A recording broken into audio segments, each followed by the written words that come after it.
and more on how Canadians are mourning tonight at 6. An update now on a story we first brought you last night. Controversial comedian Ben Bankis' shows have been moved to a new location. He was originally scheduled to perform at a city-owned venue, the Conrad Centre for Performing Arts, which had some Kitchener residents calling for it to be cancelled. A city spokesperson tells CTV News the event rental had been relocated and ticket holders were notified of the change. Bankis has confirmed the shows will be held at Elements nightclub in downtown Kitchener instead. Next, more moves in response to the region's water capacity crisis. A committee of regional councillors want to see the region's development freeze relaxed as solutions are explored. After a marathon meeting that saw councillors get an earful from developers concerned that a freeze will lead to job losses and more lost projects, the committee approved a motion from Councillor Barry Vibranovic calling on the region to recommend approvals for up to 50% of the projects that were planned over the next 5 years.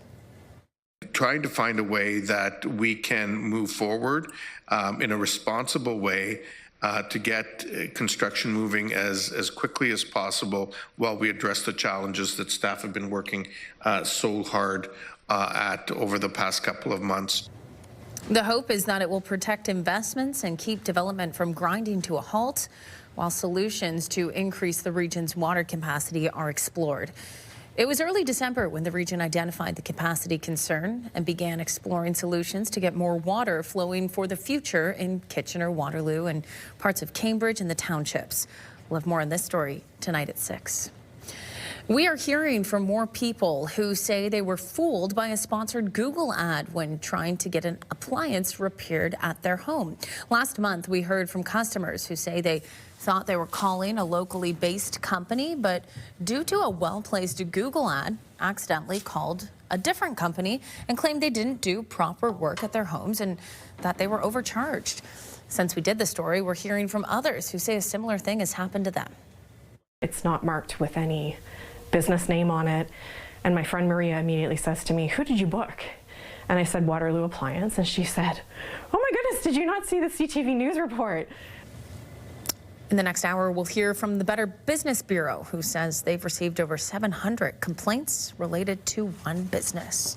And for now, turn to the forecast with Ashley Bacon in studio. Hi. How's it going? Good, how are you? Good. I mean, it's a little cooler out there today. It was, but you know, we are still in the middle of winter. We are. We have to remember it. And we have to remember that actually today's temperature is right on par for where we should be. There we go. So, you know, we're right on where positives. we should be for February, and it was a lot colder last week, a lot warmer yesterday, but the good news is after we get through another about day and a half of some cooler temperatures, we're going to look at some above seasonal temperatures. But first, let's take a look at a special weather statement issued by Environment Canada this afternoon for local blowing and drifting snow. Of course, because we're sitting closely around that freezing mark, it could create patchy freezing drizzle, which is slippery, of course, at times. So if you are out, be careful when you're on the walkways or roadways. Looking at our satellite, there is a little bit of activity over Kitchener-Waterloo. We're seeing some flurries in and out of the region and have been all day. But right now, we're sitting at a very comfortable -4, westerly winds 26 kilometers an hour. So overall, again, not too bad. Let's take a look at downtown Kitchener this hour. You can see it's not too bad. There looks like the flurries have actually stopped for this present moment, and hopefully it'll continue that way, but we're not quite out of the woods just yet, Leighanne. No. After yesterday, though, hey, really noticed it's hard to see some of that snowpack start to melt. Absolutely. We saw a huge reduction in the snow. You can see it out there now, too. Okay, we'll take a break. We'll tell you what you need to know. If you're looking for something fun to do tonight, you can head over to Waterloo Public Square for date night, skate night, with live DJ. The fun goes from 6 until 8. We'll have more news coming up. Download the CTV News app and stay on top of local stories as they unfold. We go to a dramatic scene unfolding. Customize your feed and watch live wherever you are. CTVKitchener.ca, your home for news. The glitz and glam of Hollywood is not just about the outfits, it's also about the hair. Our good friend Michael Suba of Continental Hair is here with us today to talk all about iconic looks and options for you as well if you want that Hollywood look. Great to see you. Great to be here. Okay, so first let's talk about kind of the history of Hollywood and hair in Hollywood. Hollywood has always had a love affair with hair. I mean, it's such a perfect medium of expression. So, of course, you can always tell whether an actress is trying to be sensual or professional. It's just all about that. So it depends. Sometimes they need a whole new look or they need a little bit of an addition. Actresses also suffer from thinning hair as well as they get on, so they have to have a little bit of help as well. Okay, we brought some of that help here today. What are some of the options that you have for us? Well, for a completely different look, you have a full wig. I mean, and I think wigs are becoming so much more fashionable just in public. I have clients that actually, instead of shoe closets, they have wig closets. Wow, and they have several different looks, and they love switching it up and changing it up, and that's great. And so you have something that you can go with a different color, a different style, and that just basically gives you a whole different option.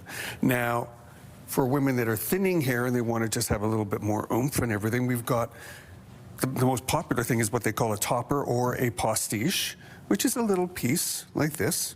Nice. And it's light. And the good ones have a wonderful way of parting them so that they look perfectly. I say they pass the waiter test, right? So it can be perfectly natural, and with its nicely human hair, it can be curled, it can be highlight.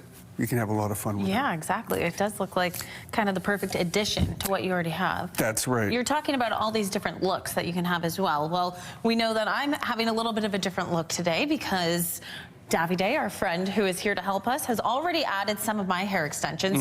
We're going to recreate kind of an iconic Hollywood look. Absolutely. No, that's going to be great. All right, so Davide is going to help us here. As we said, we already cheated a little bit. We put in some of the extensions, but Davide, why don't you tell us kind of what you're doing here to add the hair? Exactly. So those are clip-ins extensions. We already put a couple of rows at the back and the other side. So now we're going to use just one clip-in on this right side to fill it in, just a touch. Okay. It's very easy to put it on. And Michael, what kind of look is Davide going to be kind of going for when we do this updo? He's going to give you a fashion look of an updo, something a little bit more formal, something that is going to use that length to give you a little bit more volume in the back and everything. That's one of the things that extensions are for length. They're not for thinning hair. So what you can see here, how you've gotten several extra inches of length and volume, and he's going to use that extra medium to give you a lovely updo that is going to be something that is a little bit more formal than what an evening type of thing or a wedding, that sort of look. And it's not difficult to do once you have a little bit more hair. Okay, so the extensions really help out with this kind of look, like when you're going for an updo or something like that. Yes, or just even the length and everything, if you want to have something that's a little bit more luxurious. But it's not something that can go up on top. A lot of women are experiencing thinning, and you can't have extensions on top. You can only go on the sides and back. And if they blend properly, like the color of these blend perfectly with your hair, the texture work really, really well. So there's no way anybody can tell that this isn't something that is your own. Right. And is this something that clients come to you for, this kind of look? Oh, absolutely. I mean, that's the thing. I mean, with a little bit more hair, you can get all those different looks. Okay, fantastic. Where can people find out a little bit more? I know you have a couple of different locations where you're doing hair. We do. Our main salon is in Yorkville in downtown Toronto. We have also a satellite salon that does great work in Sarnia. We're also at Sunnybrook Hospital, where we help a lot of the cancer patients and alopecia sufferers there. So yeah, I mean, I think that with all the stuff that's online now, I think the best advice I can give to any woman is to go talk to a professional. Take a look at the options. Go shopping, try stuff on, see what works, and get the look that you want to have. Because the key about this is not just going for Hollywood hair and the glitz and the glam, it's also just about going for confidence. Absolutely. Oh, yes. And it is addictive. Yes, it most certainly is. I mean, I like the extra inches in my hair, and you feel a little bit better about yourself sometimes. Oh, yeah. Okay, well, Michael, thank you so much. Davide, thanks for coming as Thank well. It's great to see you both here again. Great to be here.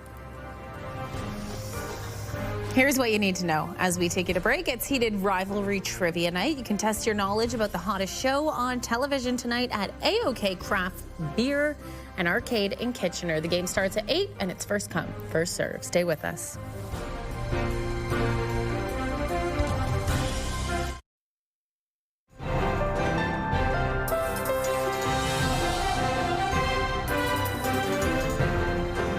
Certainly not as mild as it was out there yesterday, and sky is very gray too. I don't think the sun really came out at all Not today. so much. We had a bit of a patchy period first thing in the morning, but really flurries took over and have kind of been on and off with cloudy conditions throughout most of the day. But, you know, the good news is it's not nearly as cold as it was when we started this month. So by comparison, I think we're doing all right. We're out of that deep freeze for now. For now, we'll exactly. Take it. Yeah, absolutely. Let's take a look at downtown Kitchener this afternoon. You can see it is still, you know, daylight out there. It is cloudy, of course. We're starting to see a little bit of that flaky flurry activity happening, and we will continue to do so over the next 12 hours in Waterloo region. We're expecting no accumulation of snow, but we are going to see flurry activity. And of course, that can cause some slowing conditions on the roadway. Special weather statement, as we mentioned earlier, out just for blowing snow. So do take care if you are out on the roadways this afternoon. Okay, let's look at our futurecast. This is the band of precipitation that's causing those issues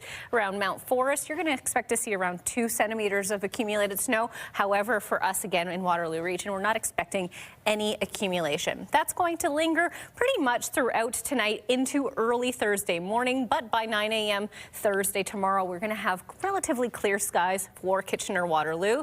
That's going to be a bit patchy throughout the day, but overall conditions improved on from today. Looking at temperatures across the country, starting on the west coast, 7 degrees in Vancouver, 8 in Victoria, Edmonton sitting at 3 degrees. In the Prairie Provinces, -1 in Saskatoon and -5 in Winnipeg.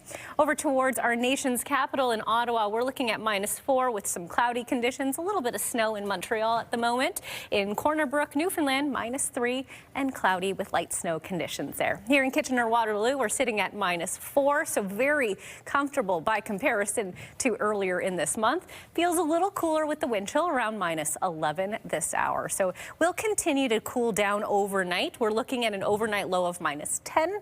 Of course, with a few flurries here and there. Now, tomorrow, great news is we are going to see cooler temperatures, -5, but that sun is expected to make a little bit of an appearance. So hopefully that makes it feel a little bit warmer. Okay, looking at our almanac, back in 2013, 5 degrees was reached. That's the record, so not too far above zero. Yesterday we reached 1.7, so very close indeed. Back in 2014, -28.3 was our overnight low. And looking at our first at 5 forecast for Waterloo region, sun continuing into Friday, a high of 0.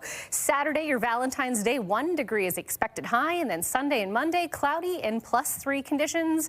Leighanne, so we are looking at very top-notch conditions for your Valentine's Day weekend, and we're going to continue to see those temperatures stay above seasonal at least for the next few days. Yeah, things are looking good. Not They're bad. warming up. Thanks, Ash.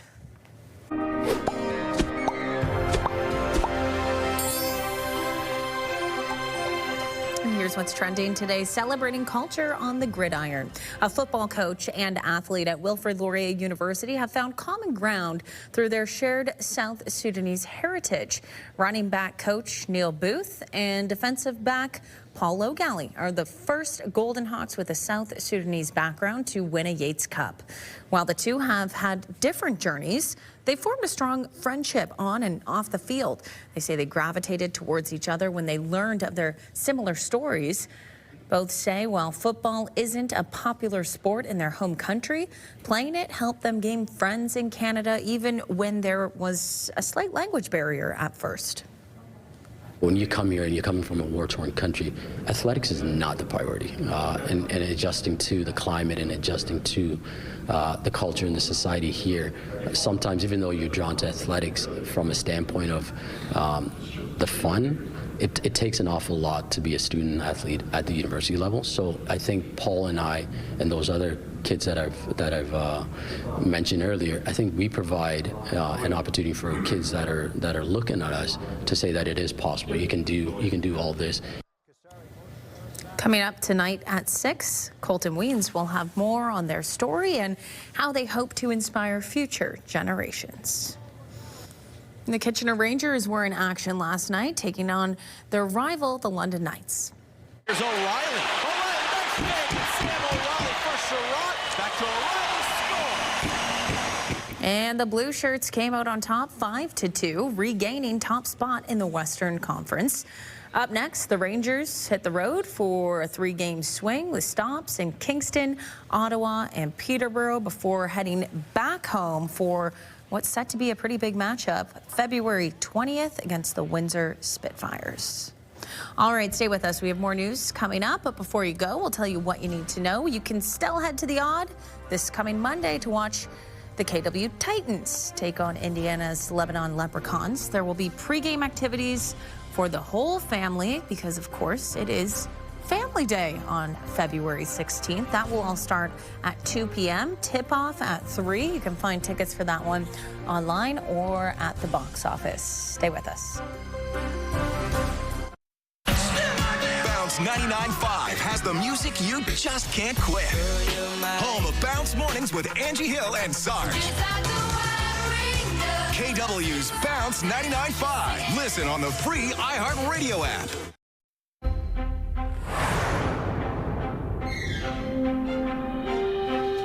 Here's the final 5 stories we're keeping an eye on today. Guelph police are asking parents to reconsider letting their children play with old cell phones after one child called 911 more than 120 times on Sunday. Police say the same phone called 911 at least 129 times in a roughly 5-hour span over the weekend. And in many cases, operators were able to hear a child on the line. Officers attempted to locate the caller using GPS, but were unsuccessful, and no emergency was found. Police are reminding people that any functioning mobile device can call 911, even if it doesn't have a SIM card or active service plan. A new report indicates the number of vehicle thefts in Canada is declining. New research shows nearly 47,000 auto thefts were reported last year. That's an 18% decrease compared to last year and a 33% drop compared to 2023. However, the group says the financial impact of the crime remains high, with insurance claims reaching an estimated $900 million in 2025.